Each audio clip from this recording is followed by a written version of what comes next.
was very committed to tell his king, his majesty, about his discovery, finding Nila Madhava. So he got to the king and said, I found him. What? I found him, the deity. And says, well, you got to take me there. He says, well, okay, I will. And so they went on horseback to the place, and naturally how to find the place of worship in a rustic setting. Well, you just follow the plants now.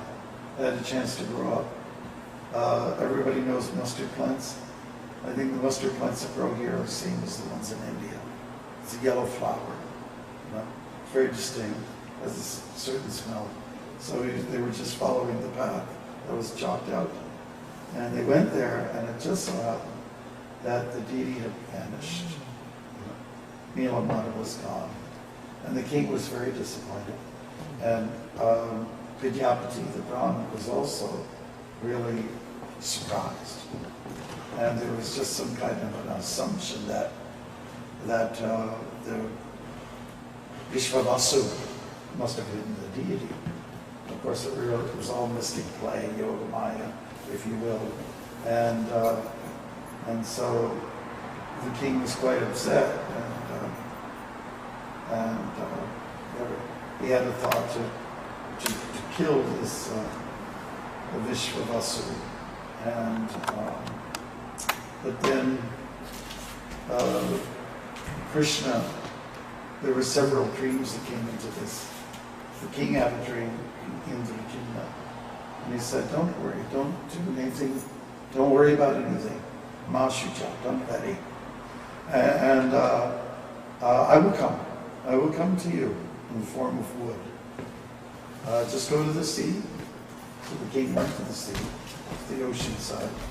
It's called the Indian Ocean over there, Bay of Bengal. And he's just waiting for Nila Madhava to show up.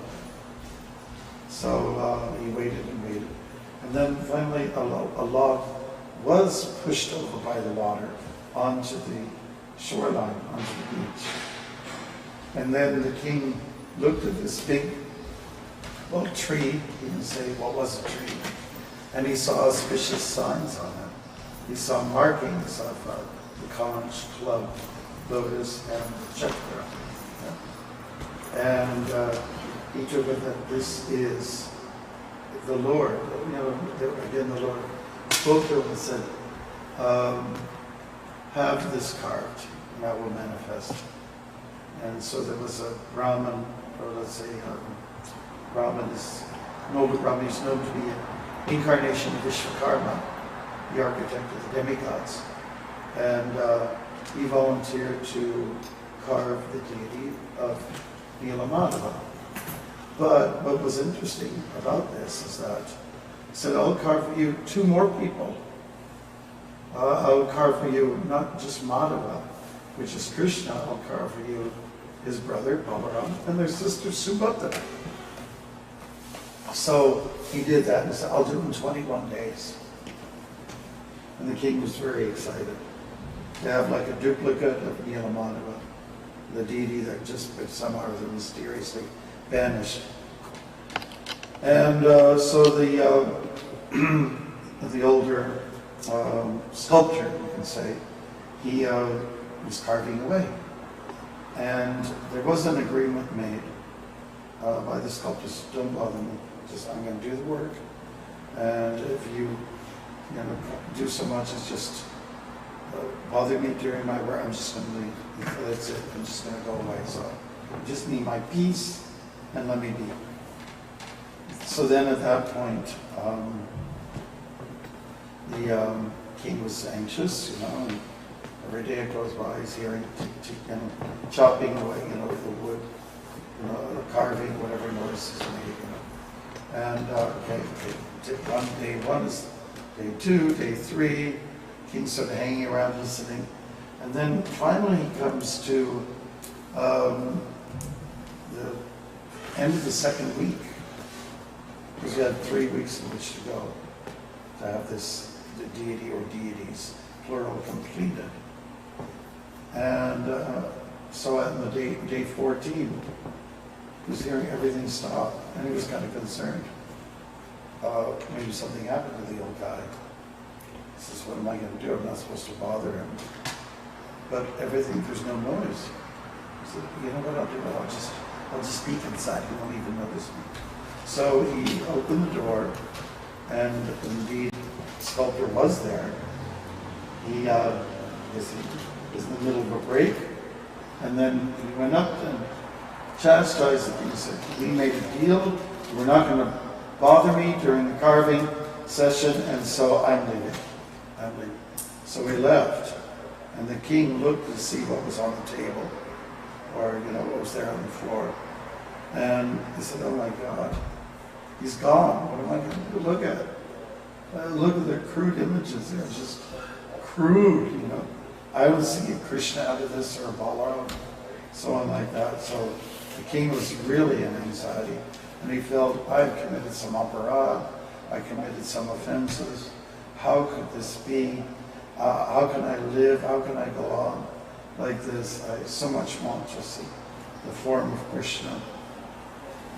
So he consulted with several Brahmins to see what should be done.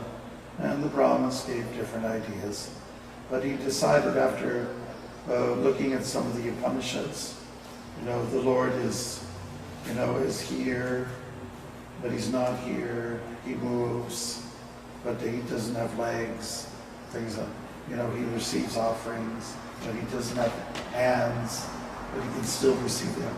Those kind of Upanishadic messages or sutras, we can say, sutras.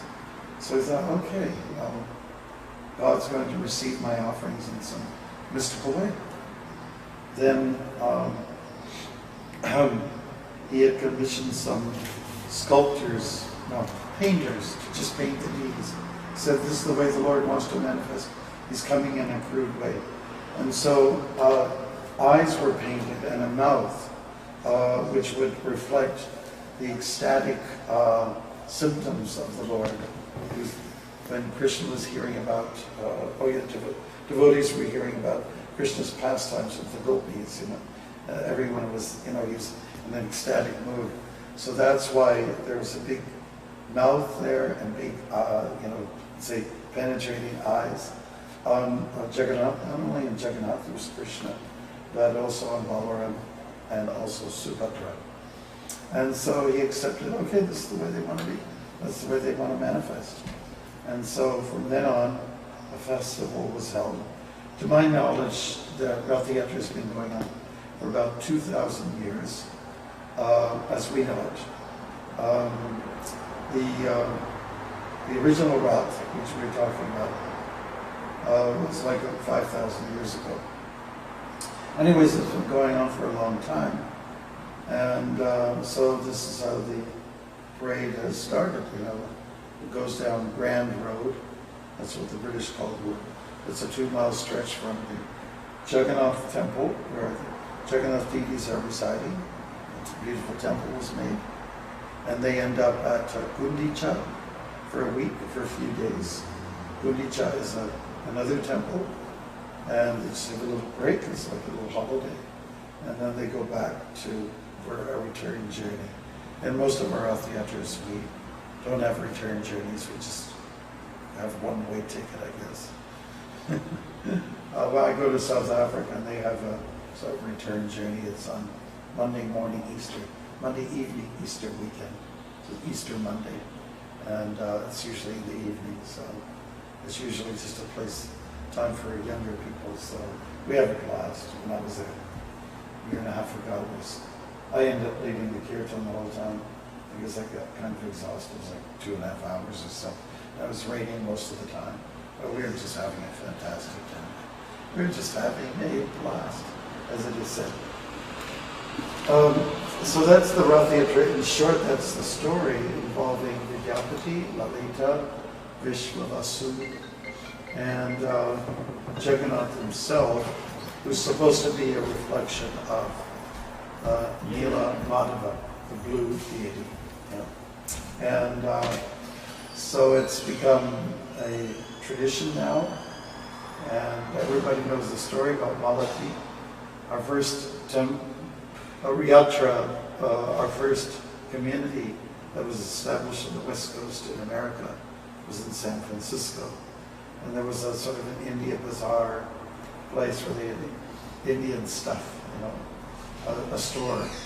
And Malati, she looked at these little dolls, wooden dolls, images. How to go?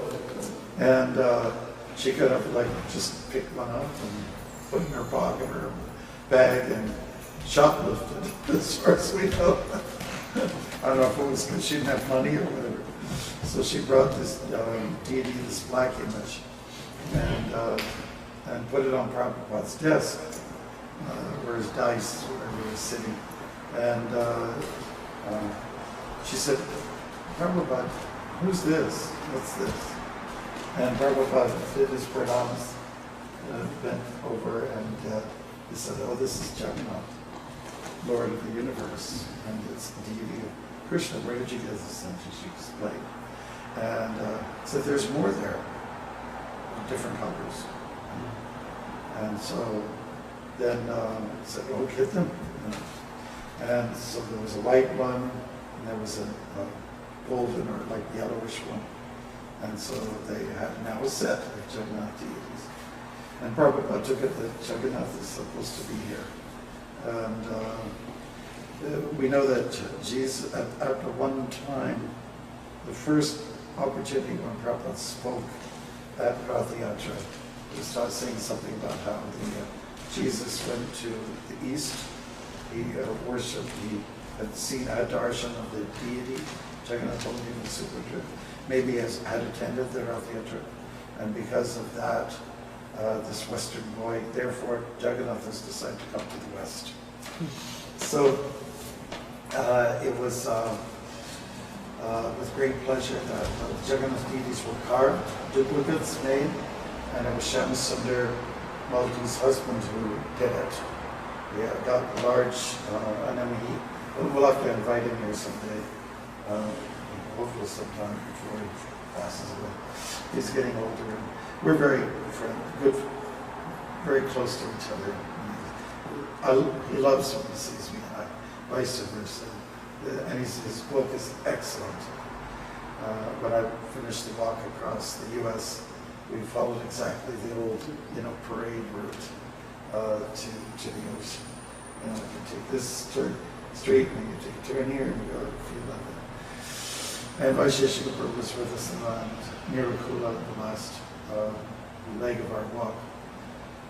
So anyways, the Rath Yatra first one that was held was in the Summer of Love, 1967, and on the back of a pickup, and the deities were against each other, back to back. And the hippies, the Hare Krishna was the religion of the hippies. That's the way we were known. And people came and just, came along and Hare Krishna, and went to Golden Gate Park, where the deities were put right on the grass, and everyone was circling around, dancing around this Jagannath deity. At least it was the Jagannath deity. And so in this way, the festival has been going on for so many years at Golden Gate Park. People are not converging there like they used to, but nevertheless, they have the festival there. And I was happy to be participating in that a few times. It's not like it was at one time when all the hippies were there. Thousands and thousands and thousands. It's not quite like that anymore. It's very subdued, And so that's a little bit of the history of our first Rath Yatra, and people caught on in other places in the world. So that's 67. I don't know who did the second Rath Yatra in the places, but it did go on. So as far as I know, Toronto was 72.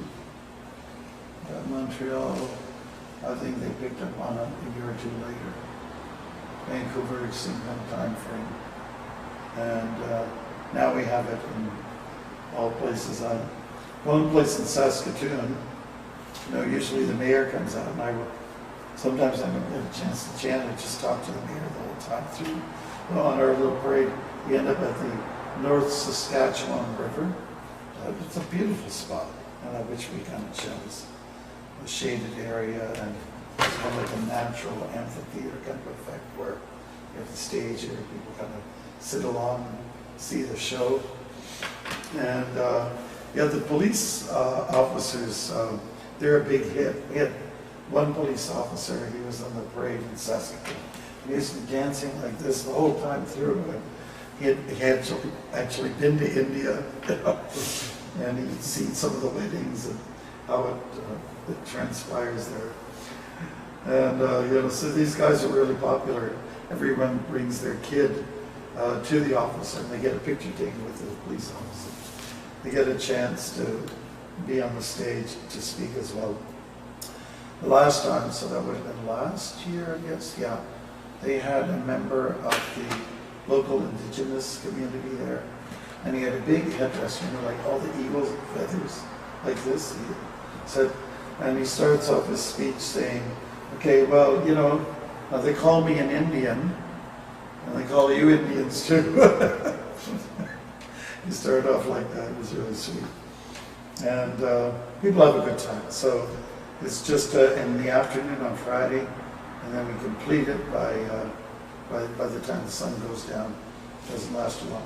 We have a good show, great prashadam, and it's been growing ever since. And our couple who've been running the program, they had to move back to Mississauga, but we have a real nice couple, Gujarati couple. They've been able to keep it up, and because they were a little bit shaky, they weren't sure if they could maintain it, you know, the festival. So I arranged for our brahmacharis from Montreal, please go to Saskatoon. It was a long drive for them. Go there and give some encouragement to this couple who were our chosen couple.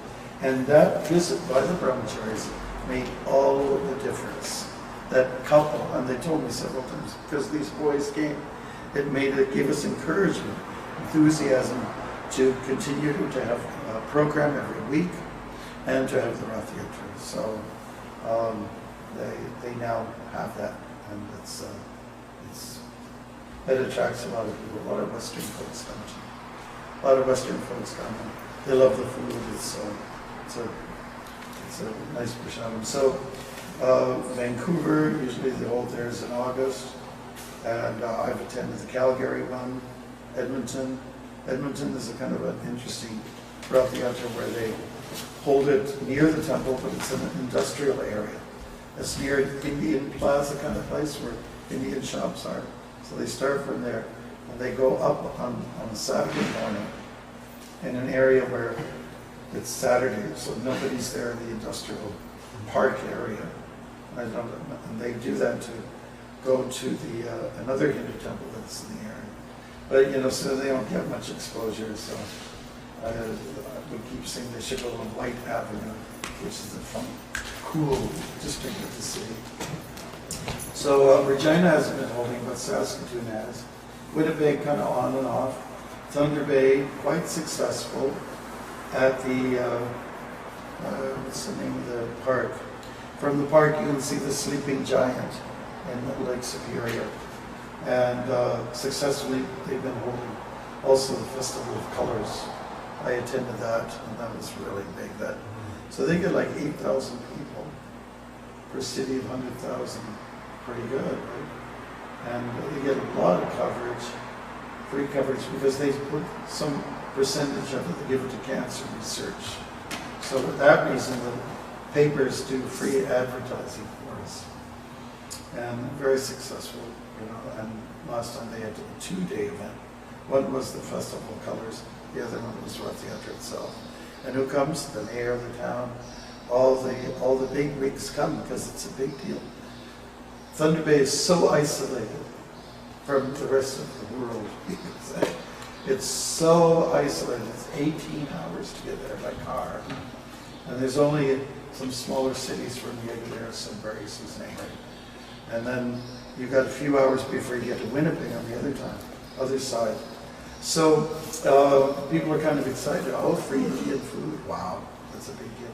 And they come with their lawn chairs, and they sit there for hours and bring, sure, the administrator there, he brings them really good acts, good entertainment, quality, you can say, like quality stuff.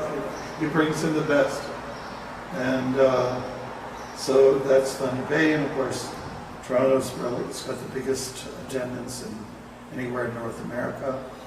And Ottawa, they don't do a theatre, but Canada Day is always a big event.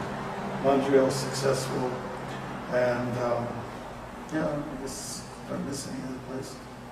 We used to go to Geary Jada, we had a little around the block kind of mini Rath Theatre when his daughter was little. People would come out, what's going on? The little suburb. You've been there. You've been there to his house. Still same house. And so anyways, that's what we're doing across Canada. Our zone now, GBC zone, has been expanded upon.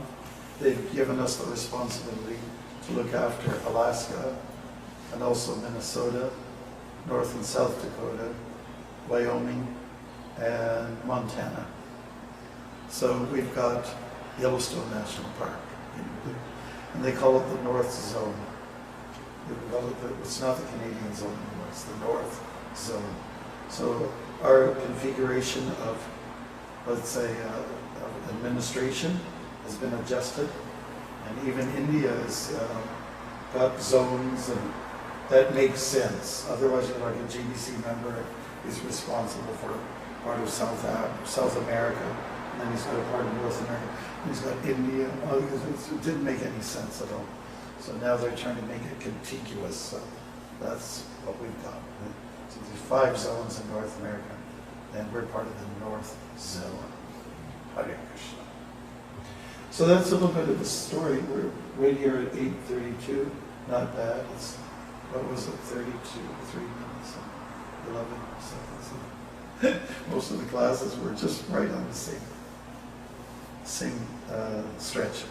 So any questions at all about the original, about the outro? And we did this in the form of a play, and have taken it all over the place. We got inspired by Hare Krishna Maharaj's book on the Jagannath story. But I found it was just too complicated, too wordy, and it's too difficult for the average person to follow the story. So we simplified it, and it's quite narrative, and it's full of dance and joy. It's fun. It's good. The last time we did it was in, one of the last times was New Orleans. So we flew our actors over there, or they flew us there.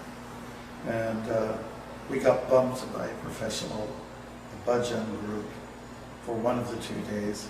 So my actors, they were really angry, especially Nitai Priya. She was like turning like a monster. I said, chill. They're all dressed up, ready to go on the stage. I said, okay, well, we'll just go, this is New Orleans, let's go downtown with your fantastic costumes. And so we did that. We went all over the place. They guys with these horses and they don't like the sound of the car toss, so the cars will go, your horse, like this. And we were just having a blast.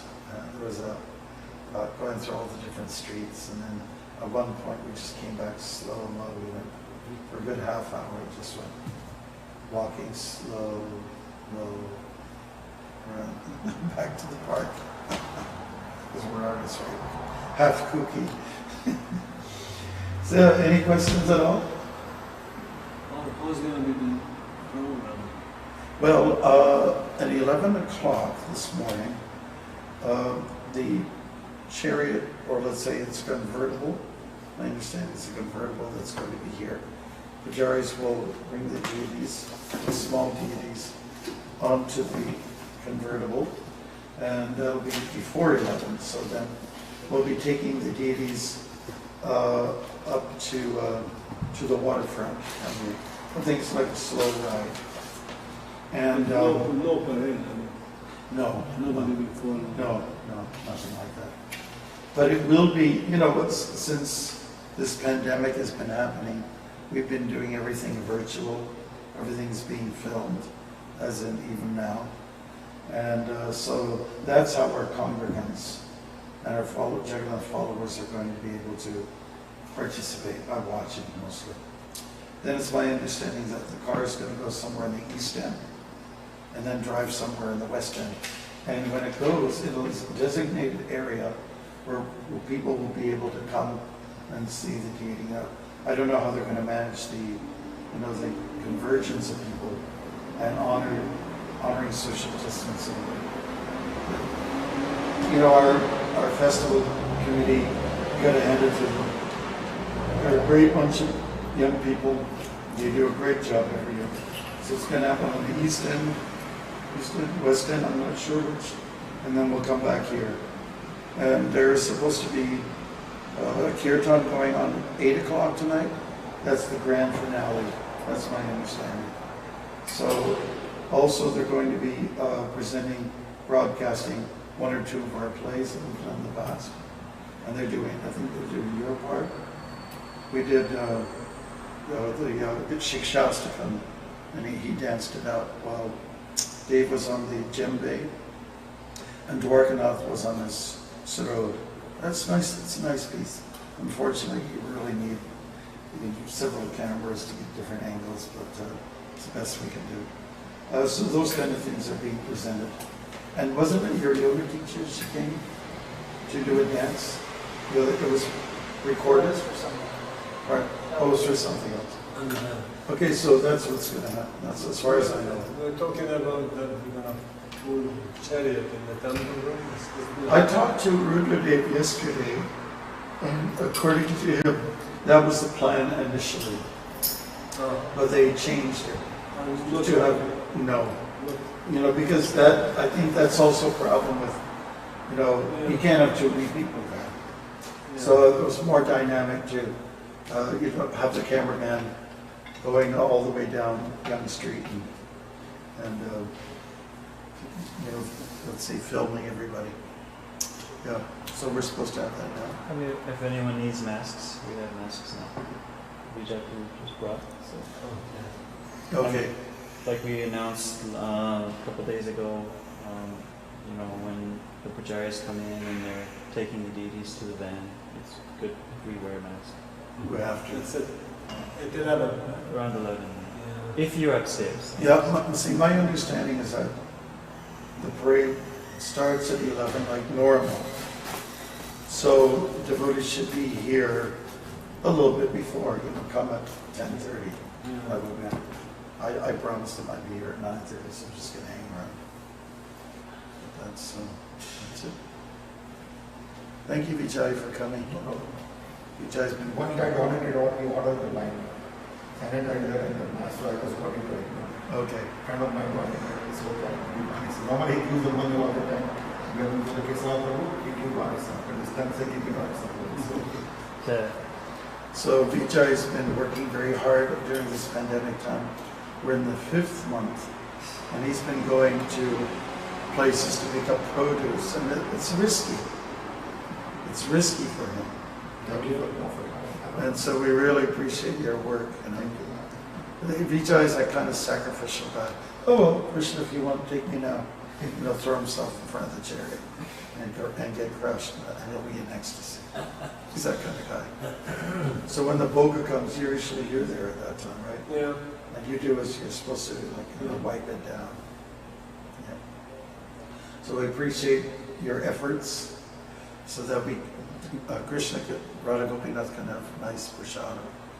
And we are also enjoying the prasadam immensely. It's been really, Dwarkanath is a real special guy. We should never let him go. Should never die. We really appreciate it. So when it does happen, because we're residents, you can stay out of the way or also offer help, but you just have to be careful about keep your social distancing. You can be around in case the festival committee needs us in some way, even for a kirtan, for instance, maybe needed. Dharma is trying to wiggle his way out of the material world. Okay, so I hope that the story that was told about Jagannath was okay. And a little bit about our history here too. Yeah. And since there's a lot of, I know they're dedicating this to Bhakti Swami, the events. What's also very interesting, the last piece of information.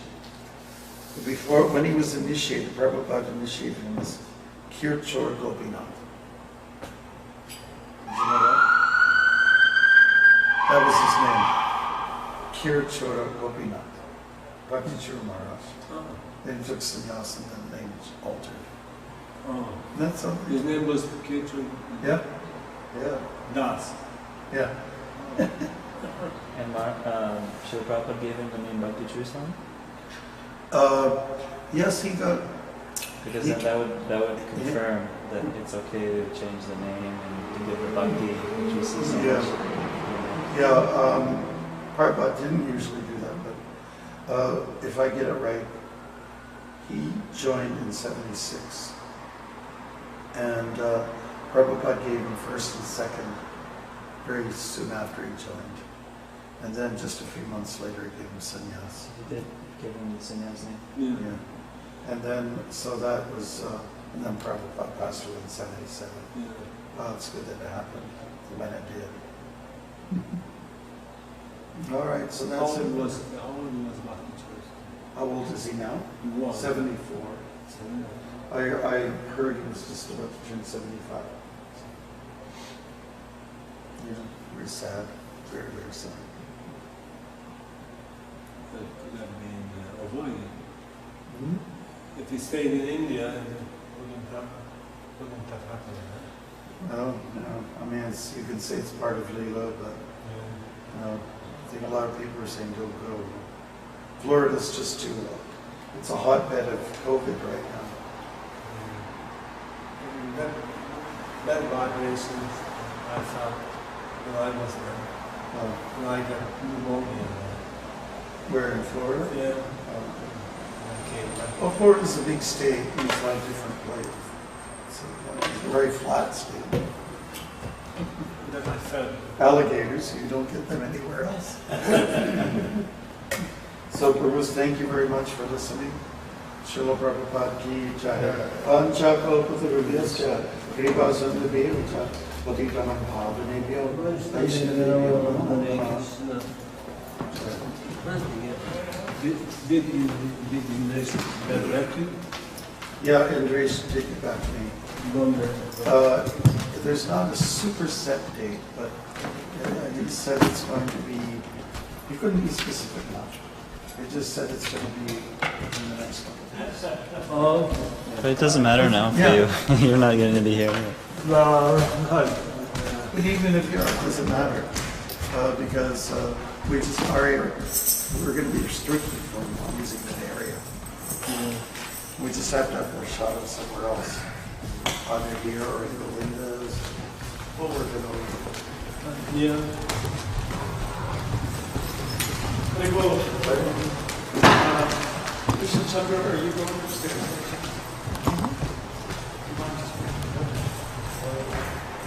Still doing this side, yeah. Come on. Tomorrow, Monday.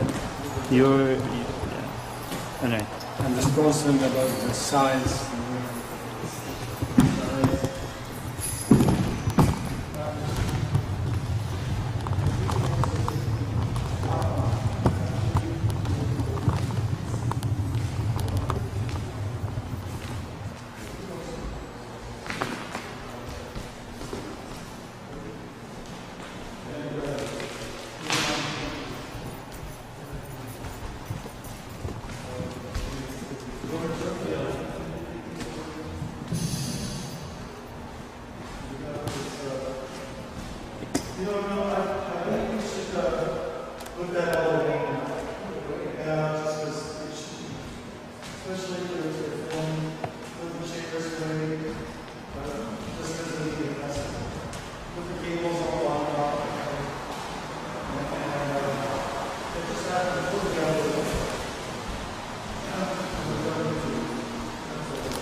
Hare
Krishna, Hare Krishna, Krishna Krishna.